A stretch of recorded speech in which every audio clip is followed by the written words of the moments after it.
Bom dia, amados e amadas. Vamos começar com mais um dia de leitura do nosso maná desta manhã e do nosso pão fresquinho do céu. A palavra de Deus hoje se encontra em 2 Pedro, capítulo 3, em que vamos hoje falar sobre a volta de Jesus, a vinda do Senhor e o seu significado. Amados, esta é agora a segunda epístola que vos escrevo. Em ambos procuro despertar com lembrança a vossa mente esclarecida, para que vos recordeis das palavras que anteriormente foram ditas pelos santos profetas, bem como do mandamento do Senhor e Salvador, ensinado pelos vossos apóstolos, tendo em conta, antes de tudo, que nós, nos últimos dias, virão escarnecedores com seus escárnios, andando segundo as próprias paixões e dizendo: onde está a promessa da sua vinda? Porque desde que os pais dormiram, todas as coisas permanecem como desde o princípio da criação, porque deliberadamente esquecem que de longo tempo houve céus, bem como terra, a qual surgiu da água e através da água pela palavra de Deus, pelo qual veio a aparecer o mundo, daquele tempo afogado em água. Ora, os céus que agora existem e a terra, pela mesma palavra, têm sido entesourados para fogo, estando reservados para o dia do juízo e destruição dos homens ímpios. Há, todavia, uma coisa, amados, que não deveis esquecer, que para o Senhor um dia é como 1000 anos, e 1000 anos como um dia. Não retarda o Senhor a sua promessa, como alguns a julgam demorada. Pelo contrário, ele é longânimo para convosco, não querendo que nenhum se perca, que nenhum pereça, senão que todos cheguem ao arrependimento. Virá, entretanto, como ladrão o dia do Senhor, no qual os céus passarão com estrepitoso estrondo e os elementos se desfarão abrasados.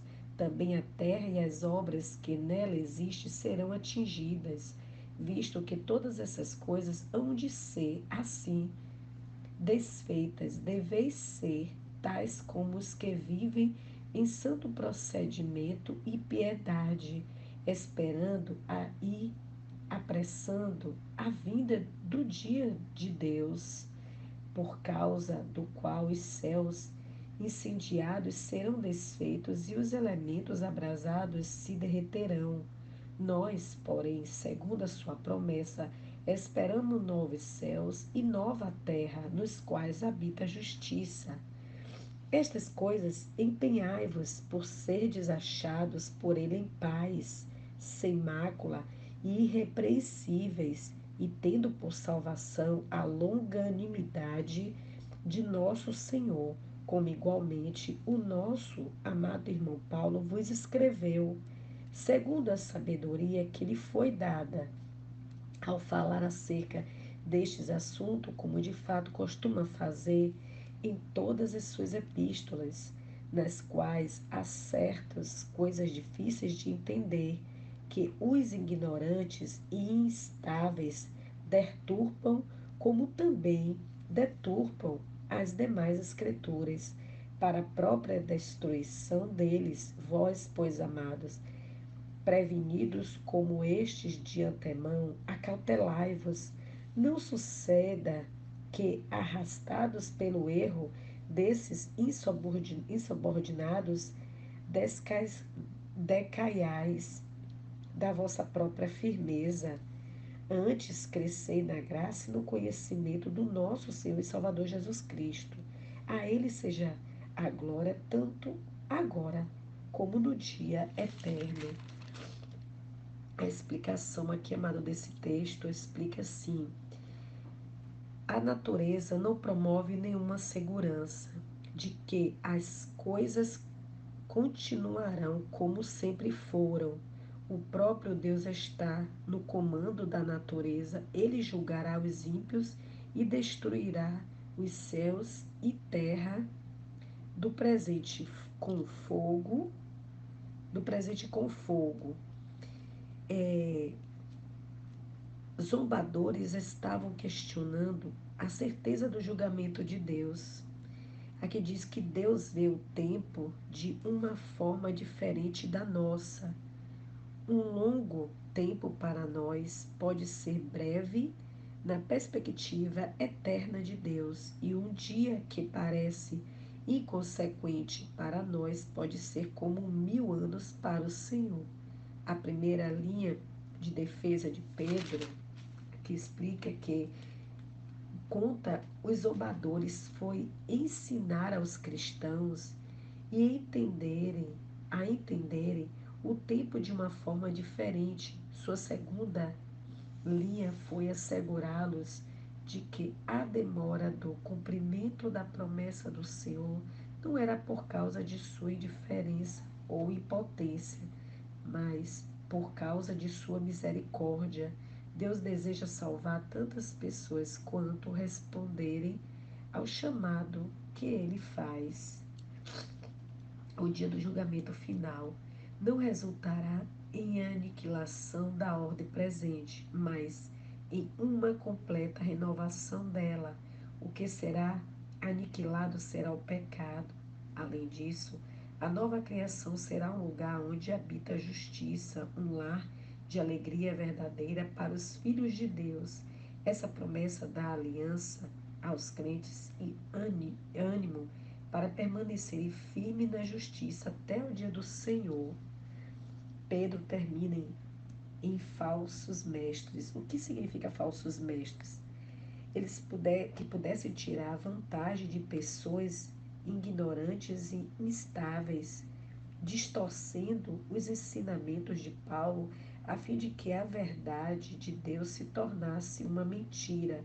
Por exemplo, alguns mestres questionaram que porque Paulo ensinou a justificação pela fé, os cristãos poderiam fazer o que quisesse.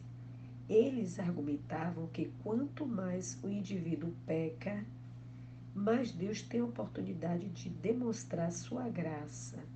Essa interpretação era claramente uma distorção da intenção de Paulo. Pedro entendeu que os escritos de Paulo transmitem a palavra do Senhor, assim como os antigos profetas. Distorcer as palavras dos apóstolos não leva simplesmente ao erro, mas à destruição. Amados, aqui a palavra de Deus assim nos fala claramente da segunda volta de Jesus e que Jesus promete que ele vai voltar. Então, vamos ter cuidado com os falsos profetas, que tem muitos falsos profetas de que distorcem a palavra de Deus, né? Então, vamos ter muito cuidado com isso. Vamos estar assim, crescendo espiritualmente, né? Na doutrina da palavra de Deus, antes mesmo de a gente ouvir pastores, pregadores, né? Homens espirituais, né, que nós possamos também corrigir na palavra de Deus e na palavra de Deus, né, para ver assim tudo direitinho, porque a palavra de Deus, amado, ela não mente, a palavra de Deus é verdadeira. Então vamos ter cuidados com falsos profetas, vamos ter cuidado com movimentos, né, de doutrinas, para que não fiquem confundidos, não saiam da presença do Senhor, não julgue pela aparência, não olhe os defeitos das pessoas, vá na palavra de Deus, leia a palavra de Deus, né? Ore pelas pessoas na qual vocês possam estar julgando, porque antes mesmo de julgar, nós seremos julgados. Então, vamos orar pelas pessoas, vamos corrigir as escrituras do Senhor, amém? Então, aqui Deus diz bem claro no verso 9: não retarda o Senhor a sua promessa, como alguns a julgam demorada. Pelo contrário, ele é longânimo para convosco, não querendo que nenhum pereça, senão que todos cheguem ao arrependimento. Porque naquele grande dia, na volta de Jesus, não vão chegar e dizer: ah, Senhor, eu não vi falar do Senhor. Deus diz bem claro que ele só voltará quando todos chegarem ao conhecimento, né, ao arrependimento. Então, queira tão somente meditar na palavra de Deus. A vocês, ouvintes amados, que tiver assim o interesse, está lá em 2 Pedro, que fala da vinda do Senhor. Tem outros textos também na palavra de Deus que fala da volta do Senhor, está em Mateus, né? Então, queira sim aprender mais do Senhor, amém? Tem um louvor, né, que eu quero entoar ao Senhor, em que diz que Ele é a nossa glória, Ele é a glória. Então vamos dar louvor a Ele. Então a Ele seja dado toda a honra, toda a glória e todo o louvor. Então vamos crescer no conhecimento e na graça do nosso Senhor. Amém? O louvor diz assim: porque dele, por Ele, para Ele são todas as coisas. Porque dele, por ele, para ele são todas as coisas. A ele a glória, a ele a glória, a ele a glória, para sempre. Amém. Quão profundas riquezas, o saber e o conhecer de Deus, quão insondáveis seus juízos e seus caminhos, quão profundas riquezas, o saber e o conhecer de Deus. Quão insondáveis seus juízos e seus caminhos, a Ele a glória. Amados, então que a Deus seja dada toda a honra, glória e louvor. E a reflexão que eu quero passar para vocês nesta manhã: digno és, porque fostes morto, e com teu sangue compraste para Deus os que procedem de toda tribo, povo, língua e nação, que para o nosso Deus nos constituíste reino e sacerdotes, e reinarão para sempre com o nosso Deus. Amém? Então vamos nos preocupar com a nossa salvação, de como nós estamos vivendo no dia a dia, no nosso comportamento, que nós possamos ser salvos e nessa segunda vida de Jesus, que nós possamos estar com Ele na glória. Amém?